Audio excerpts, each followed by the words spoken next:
Welcome to Power Lunch Live. I am Rhett Power, your host. We do this program every Tuesday through Friday around 12 noon Eastern Standard Time. So welcome. Thank you for joining us. It's a real pleasure to be here. Now, the point of the show is to have today's thought leaders, best-selling authors, CEOs, corporate leaders, people who are doing amazing work in the world that we can learn from as leaders and get better at what we do. That's why we have them on the program. We can pick their brain. We can learn their best habits and their best practices, so that we can take those and implement them in our business. So the one fun thing about the program that I really love is that it's interactive. The way that happens is if you get on your keyboard and you ask your questions. Now, we're broadcasting not only on LinkedIn, but Facebook, Twitter, YouTube, I think Twitch, and probably something else. But we do monitor the main ones, and so if you ask your question on those platforms, we try to get to those questions. Now, if you like the program, give it a like or share. We can grow our network, and your network can also benefit from the conversations. So do share. Now, today I've got Bill Eckstrom. He's the CEO and president, or CEO of EcSell. Did I pronounce that right, Bill? EcSell. EcSell. Okay, I have a trouble with the English language. It's the EcSell Institute, the world's first and only organization to measure and quantify leadership effectiveness. They are considered the world's foremost authorities in metric-based performance coaching and growth. Bill and his co-author Sarah Wirth have written a book called The Coaching Effect, which helps leaders understand how coaching is the key to increase sales, enhance performance, and sustain growth. Bill, welcome to the program. Thank you, Rhett. It's fun to be here. Yeah, how are you coping with COVID? That's an interesting question in that I think so many people respond to that in a unique way. It's been a growing experience for me in quite literally some wonderful ways. So how about you? Same. It's been fantastic. It's been busier than I thought it was going to be, but I have embraced that. And the only downside is I wish I was spending more time with kids and people, but that's okay. We've settled on a nice routine and we have space, and so we're very blessed in that way. So I wanted to ask you, what is metrics-based performance coaching? Good question. I think you're perhaps the only person who's ever asked that question, at least to me. It's understanding through data the impact we're having on the growth and performance of teams. Okay. And coaching is encompasses so much as opposed to managing, for example, or leading. It's unique. We look at it uniquely from that as well. Mm-hmm.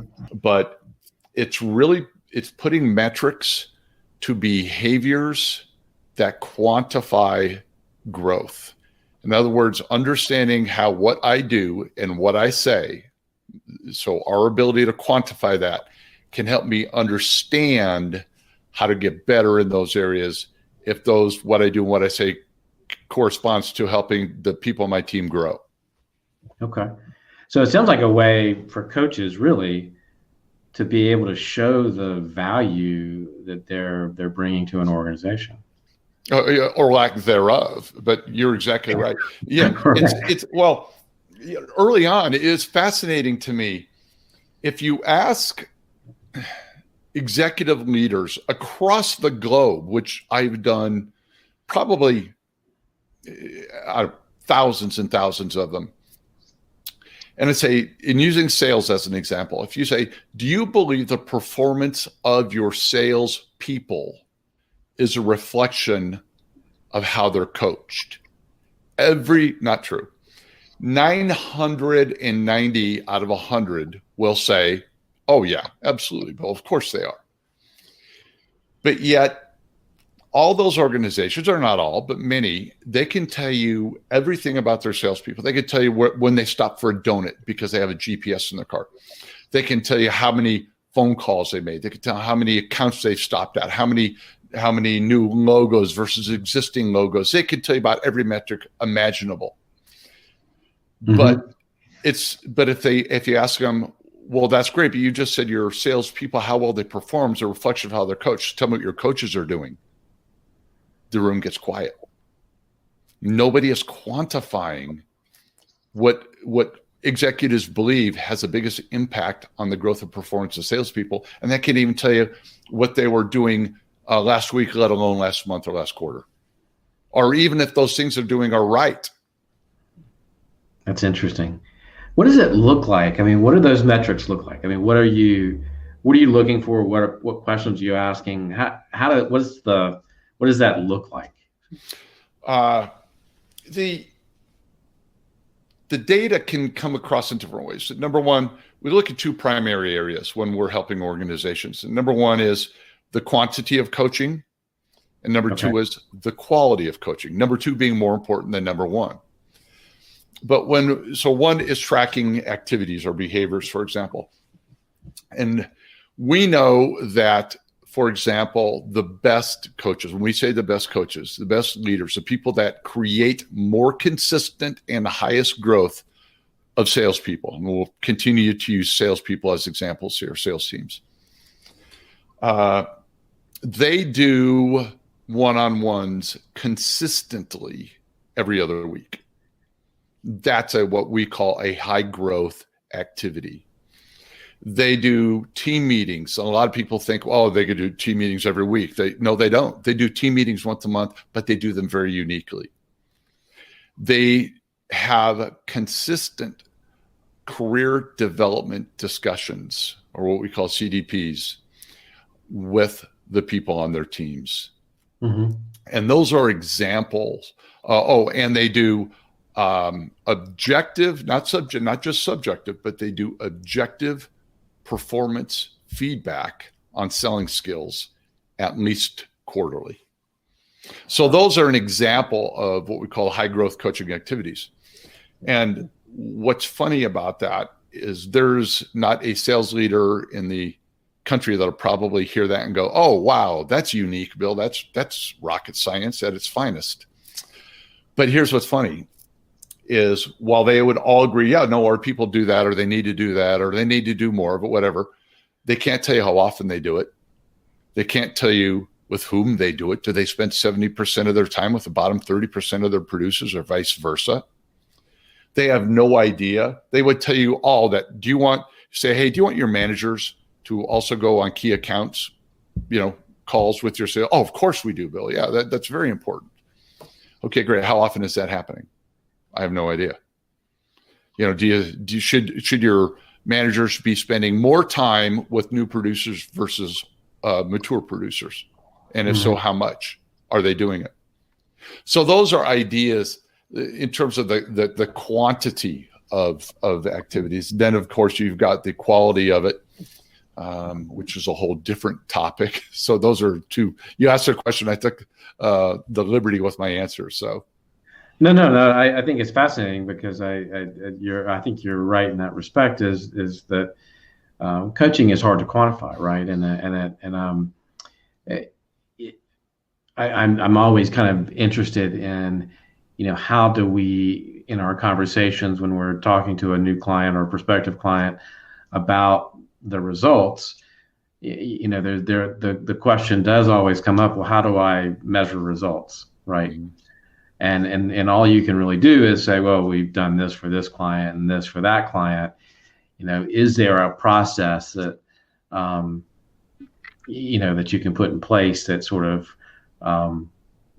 help sort of prove that and show that, right? Instead of just anecdotal evidence.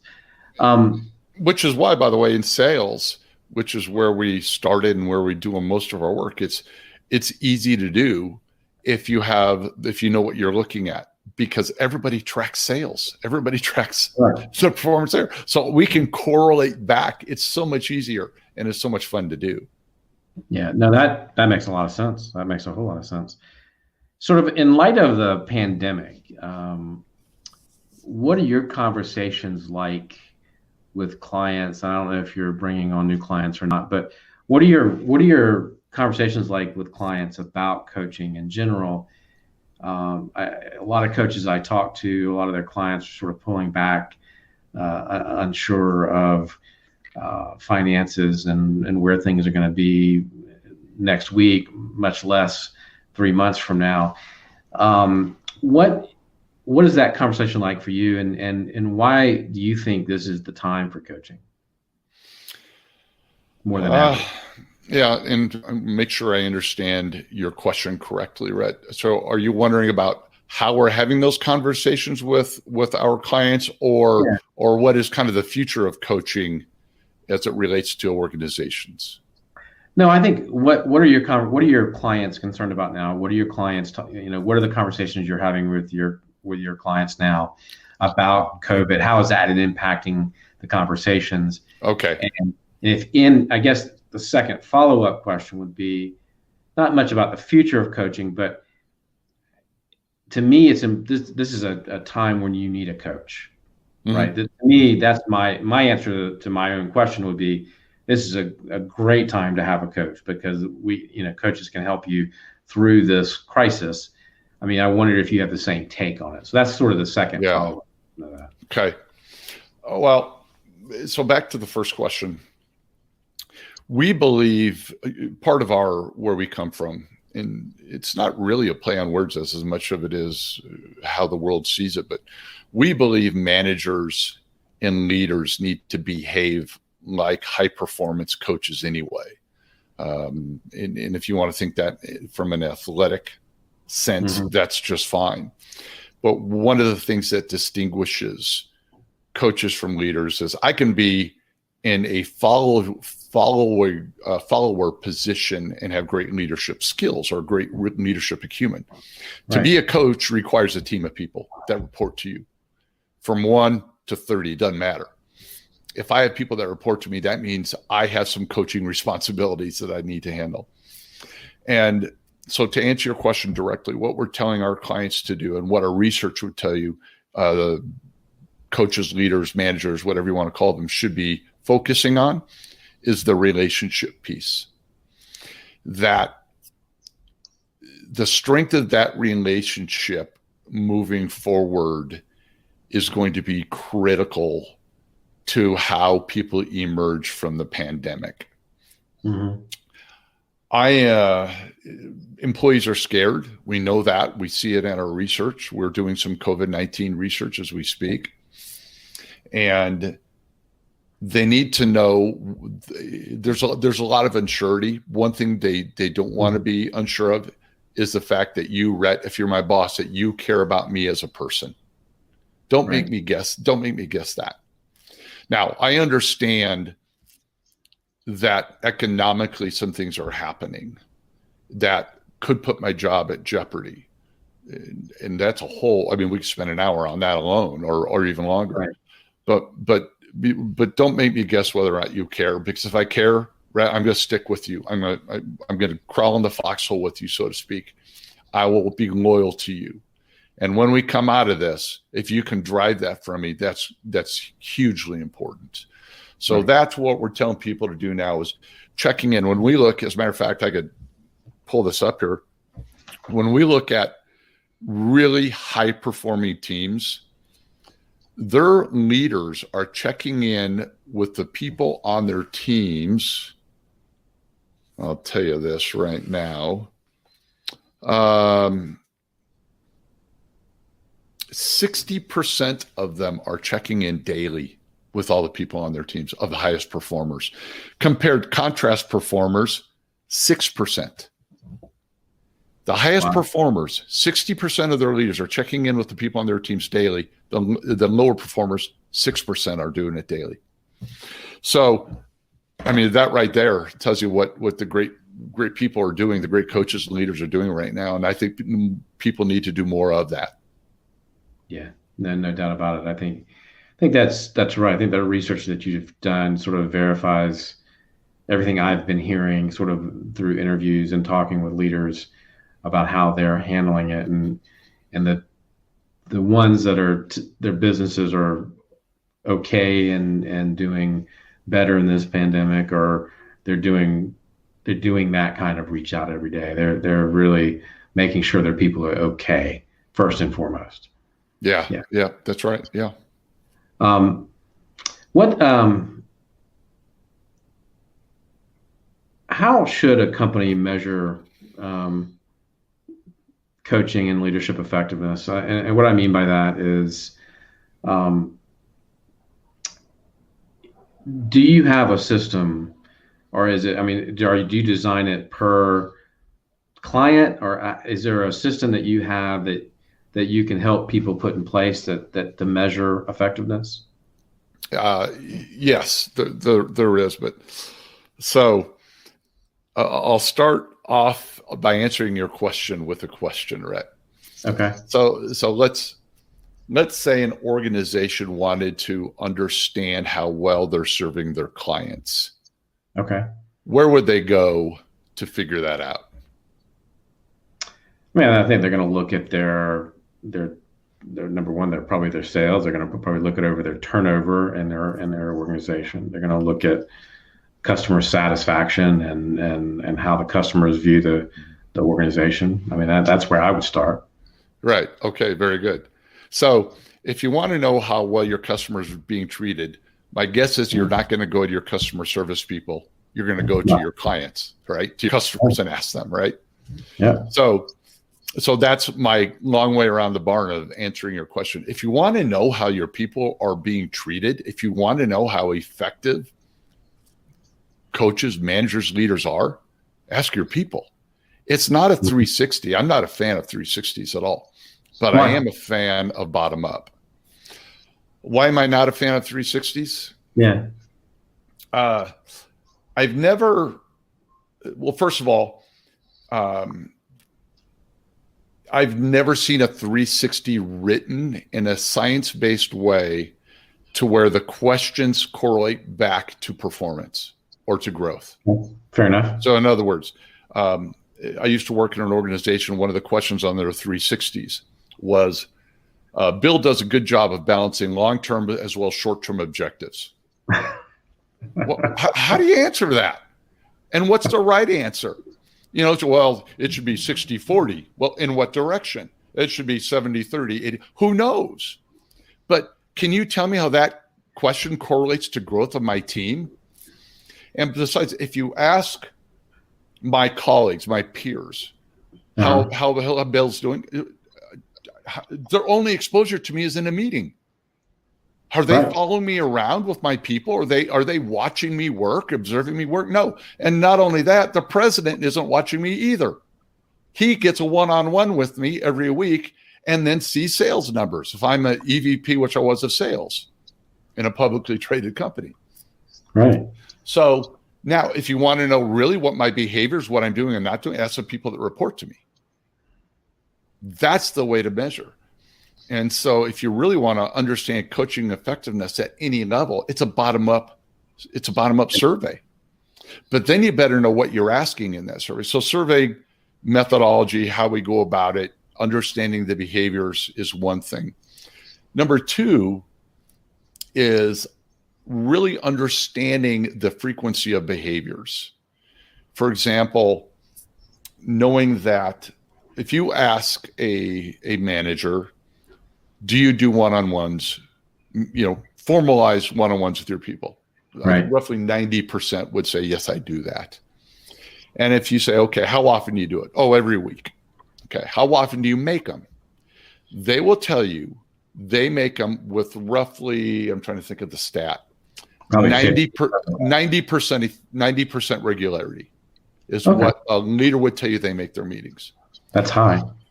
If you ask the people that report to them, how often does your boss do your one-on-ones, hold your one-on-ones? They would say 45%. I thought that was I thought that was probably closer. Yeah. Yeah. The actual data is in the middle. I think it's 62%. So, but roughly, 4 out of 10 times, when we look at one-on-one meetings as an example, we know that's one of the strongest correlators to discretionary effort. And that's what a coach's role is to drive discretionary effort. One-on-one meetings, holding consistent quality, good one-on-one meetings is a second strongest correlator to that discretionary effort. And 4 out of 10 times, they're not held. So 60%. Go ahead. Is there a good formula for the one-on-one? You mean how to do it? Yeah, how to do it. Because I think you're bringing up a really powerful point, right? If you do it well, and I think that was a key word you said in there, to me anyway, it's a really valuable tool to get that discretionary effort that you're talking about. Right? It's huge. Yeah. I mean, it makes a powerful difference. And it does. And in our book, here's my little plug, right? In our book, The Coaching Effect. You have a copy of it? No, I don't. I'm sorry. That's all right. I know our director of marketing is going to shoot me if she hears this, which you will hear this. But in our book, The Coaching Effect, we have a chapter dedicated to one-on-ones. Actually, we have a chapter dedicated to all the high growth activities. And they're actually, if you read the book, there's a link in the book that tell you where you can come and actually download the form that we think is best suited for a consistent one-on-one meeting. I can't quote it off the top of my head, but it's, here's one of the things I do know. It starts with personal updates. And as weird as that sounds, so many coaches, managers, leaders forget to ask about what's going on in your life personally. And that's a problem. So they always begin with personal updates. They talk about progress to goal, areas of improvement where I can help as your manager, and tasks or timelines between now and the next one-on-one. So that's a rough outline, but they can get it on our website. And actually, it's a unique link that they'll have to find in the book, but that's available. Because I want to direct people to that because I think that's an important thing, an important takeaway from today's conversation. But what's the frequency? I mean, you talked about once a week. Is that a good practice once a week with your people? It's a great question. And here's what our research shows is when we measure discretionary effort, right? Mm-hmm. As a boss, am I creating discretionary effort? And when I use that term, let me back up for a second. I'll give you this example. When you were in sales leadership, Rhett, if you took a day off, your salespeople still came to work, didn't they? Yeah, most of the time. Yeah, still made their calls, still did what they're supposed to do, right? Right. So we know basically that our people will work without us in our role. The question is then, because we're in our role, how much more do they get done? How much better are they at what they do? That delta between you being there and you being gone is discretionary effort that you drive from them. Okay. So when we look at that, people that hold one-on-one meetings every other week drive the most amount of discretionary effort. There's no statistical significant increase in discretionary effort if you hold one-on-ones weekly, but it drops drastically if you hold them less than every other week. Okay, that doesn't make sense, but okay, I get it. It makes sense that it drops off after 2 weeks, but right. I wonder why the extra week in there doesn't make sense. Yeah, it just really doesn't add. So what we tell people to do is, depending on the size of your team, but just the average sales team, for example, is 7 people, report to a single manager. Hold them every other week for an hour. Yeah. Not every week half hour, but every other week for an hour. And now we have some clients that do it every week, of course, and we're not going to tell them not to do that, but it just, like I said, the research doesn't support it. Yeah, that's different than a sales meeting or updating people in a group or team setting, but absolutely. In other words, and you don't actually have to do it all in 1 week. You could actually stagger those things, couldn't you? It doesn't. You could actually spread that out over 2 weeks, and it make it easier for you to make those meetings.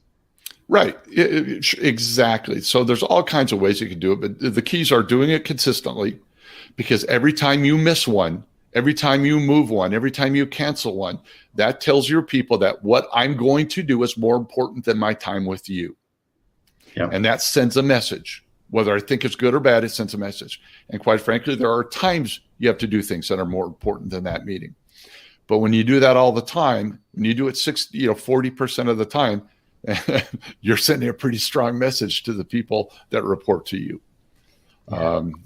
Consistently, and again, if you're not bringing value to those meetings, you'll find out. Your salespeople will say, for example, or the people that report to you will say, there's no reason to have them.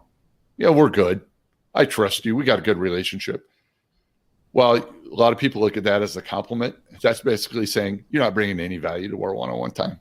That's right. It's a waste of time for me. Exactly. What are the best coaches doing differently? You've talked about that in the book too. One of well, first of all, there's a lot of things they do differently. It's never a thing. But what's interesting is it's just such little things. Okay. For example, when we look at the separation between good and great as it relates to coaching and in sales, managing or leading in sales, we're talking like only 7, 8, 9 percentage points. That the great ones do things slightly different than the good ones. But the gap, the good ones to close to become great, so few are willing to do. And some of the examples. We know that great coaches, for example, track their coaching. They know how often they're holding their one-on-ones. You don't have to tell them, they can tell you. They take notes of every one-on-one meeting. So when they come into the next meeting, they can say, hey, last time we talked about A, B, and C. How's that coming along? Mm-hmm. So they have a level of accountability that is higher than just good coaches. We know great coaches, for example, I know this may sound weird, challenge their people more. They don't accept face value. They don't accept just everyday performance. They challenge their people to always grow and perform on higher levels. We know the great coaches have a stronger relationship with the people on their teams. If you ask the people on their teams, my manager cares about me as a person, not just a sales producer, they answer that question with strongly agree with much greater frequency than just good coaches. So a lot of coaches will tell you, I do all those things. But to the level of which they're not doing them to the level which great coaches are. Does that answer your question? It does. No, it does. I wonder, it makes me wonder though. I mean, I think one of the things I see in my own practice is I think a lot of organizations still have this sort of traditional, I don't know, philosophy or way that they operate, where a manager or a leader still doesn't look at themselves as a coach. That vernacular or that is not sort of entered the corporate structure or whatever we are in. I mean, does that make sense? I feel like we're talking about really organizations who are progressive and thinking about what management and leadership is. But I think a lot of companies are still stuck in that leader-manager sort of mentality and not in the coaching mentality. Yeah, Rhett. Oh, that makes complete sense. And I have so many thoughts on that. Starting off with, people look at coaching as an activity. And while that's true, it's a strategic role. And then, so not only is it viewed as just an activity, it's viewed as a negative activity. And here's what I mean when I say that. If we have an underperforming person, what do you hear a lot of times? So let's say I'm a manager, I have a salesperson who's underperforming, and I'm talking to my boss, the VP of sales, using that as an example. A lot of times, what are you going to hear from the VP of sales in terms of the coaching vernacular? What are you going to hear from that person about your underperforming salesperson? Well, what are you doing to coach them up? And exactly. It's exactly right. So it's like, well, you got to coach them up. You got to get in there and help them. You got to coach them. You got to help so them right up. away, that means coaching only applies to when it's negative.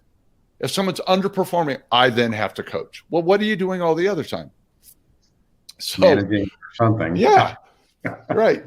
We know, looking at our research, the number one complaint salespeople have about doing joint work with their manager is what? Probably the feeling like somebody's looking over them or watching. Yeah, my manager takes over a sales call.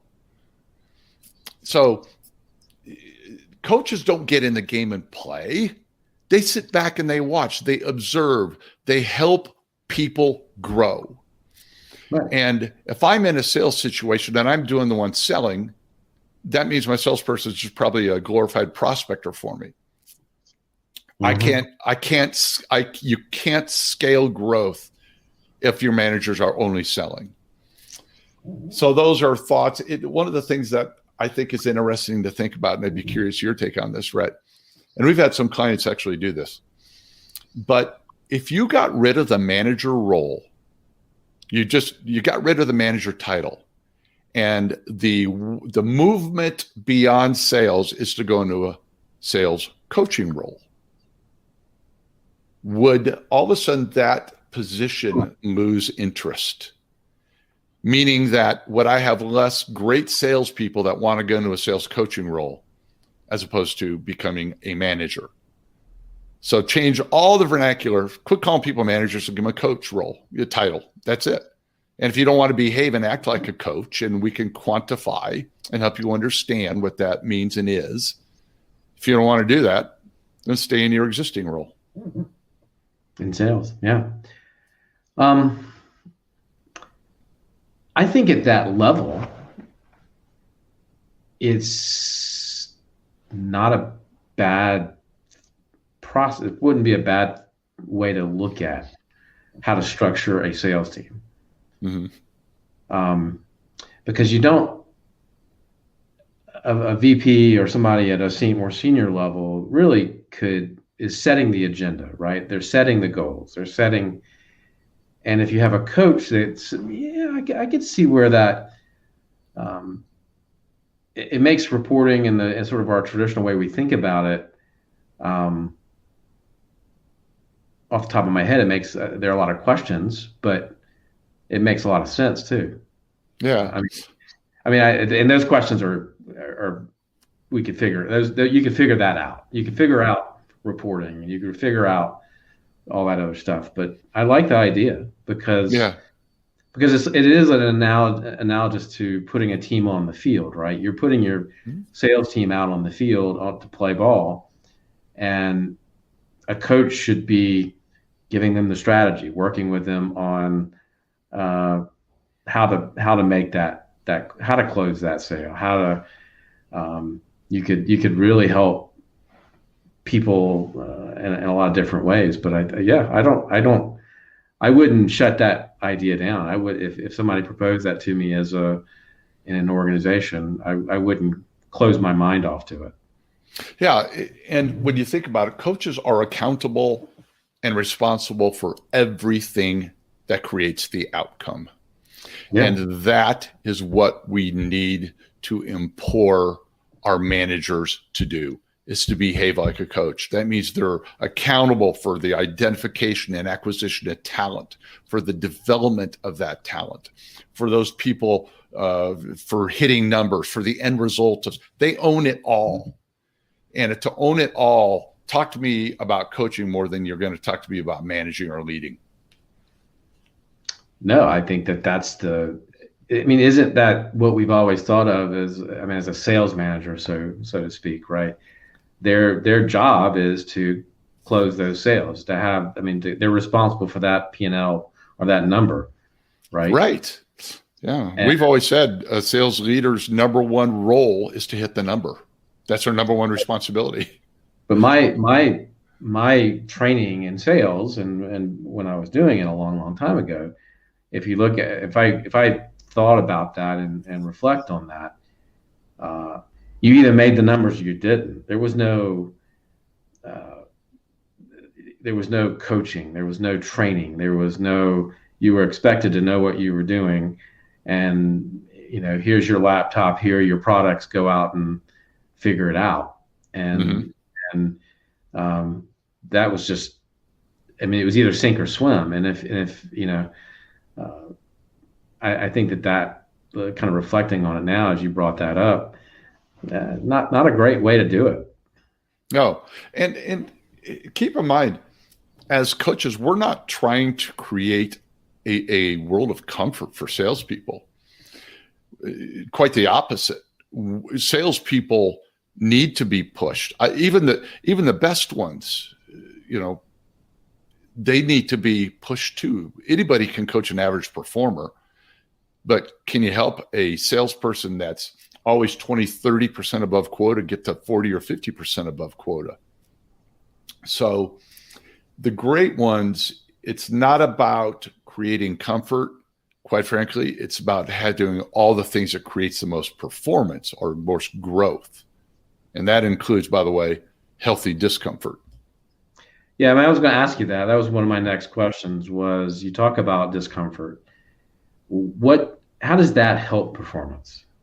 I actually agree with you, but I'm curious on your take. Well, I need to back up for a second. So a couple of years ago, I did a TED Talk that was entitled "Why Comfort Will Ruin Your Life," and the talk went viral. In the talk, I share how that growth only occurs in a state of discomfort, and whether it's biological, psychological, physiological. And it certainly applies to our profession as well. So really knowing that and understanding that, we could go down a deeper rabbit hole on that, so we won't. But if you ask salespeople what they need to sell more, and we've done this, the answers you'll typically, or if you ask salespeople what they need to sell more, Rhett, I'll ask you in the form of what typically would you hear? More leads, more exactly, more product, more variety in the products. That kind of stuff. Yeah, and that along with more time to sell. Don't have me do non-selling stuff, right? Servicing, anything non-selling activities, right? Right. You. That's if you ask salespeople, and keep in mind, I was a salesperson. I have not impugning them, but it's like asking middle schoolers what time their curfew should be. They don't know what's best for them. There have been studies done about freeing up salespeople's time, and no more got sold. If you really want to help your salespeople sell more stuff from a coaching perspective, and here's where challenge comes in, you'll hold them more accountable. You'll create stronger relationships. That, by the way, is the base of the pyramid.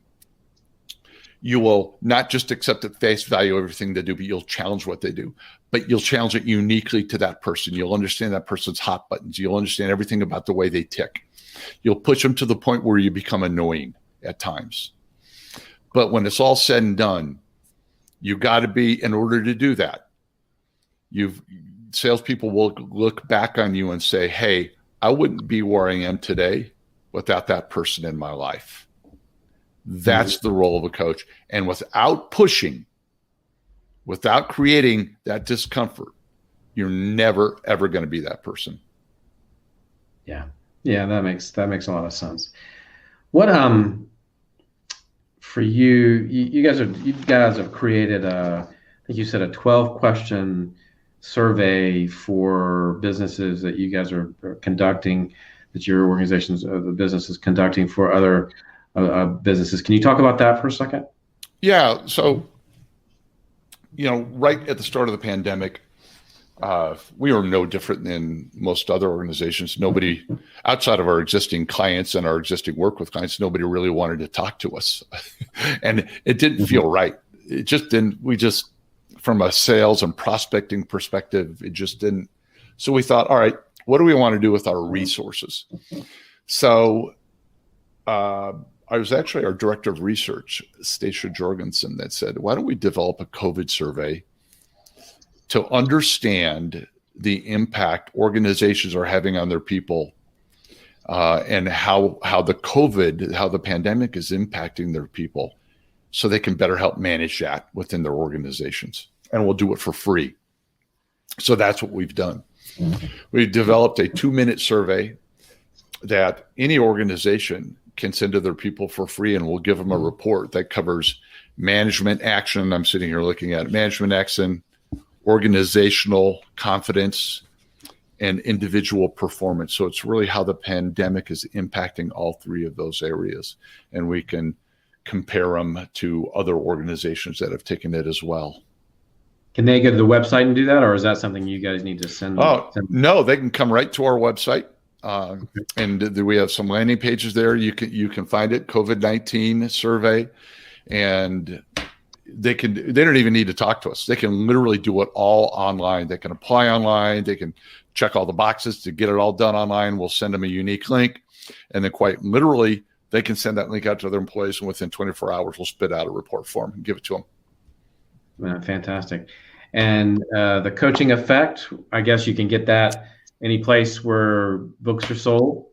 Yeah. So we thank you for that, by the way, Rhett. It's Coaching Effect came out just over a year ago, April 2nd of 2019. It's been on the Amazon bestseller list from the day it hit. And so we're really, I'm not bragging, but I am just really, really proud of that. Sarah Wirth, the president of our company, and I were really, really worked hard to put that together. So yeah, Amazon, Barnes & Noble, all the fine book establishments throughout the country. I want to acknowledge some people who joined us today. Eugene Frazier, hey man, thank you for being and your comments. Always love when you're on the show. Mukesh, you're welcome. Thank you for being on. Indashaw, thank you for being on. He asked what is the title of the book that Bill wrote. It's called The Coaching Effect, and we'll put a link into the program notes so that you guys can get to that very easily. And thank you guys for your likes and your comments and your shares today. I appreciate that very much. Bill, thank you. Rhett, thank you. You've been a wonderful conversationalist on this. I appreciate that. It's been a lot of fun and very, very enlightening. I'm fascinated by the daily or the survey in the book for your sort of weekly or biweekly meetings with your team, because I think that's always something I've wondered how to do more effectively. So thank you for that. And thank you for spending some time with us today here on the Power Lunch. Appreciate it very, very much. That's why we're here. We love doing the program. You can find out about our upcoming shows on powerlunch.live on our website. And until tomorrow, we'll see you tomorrow. Have a great day and enjoy where you are right now. If you're sequestered away, if you're out because you're an essential worker, thank you very much for doing that. And anyway, have a great day, and we'll see you tomorrow. Thanks, Rhett.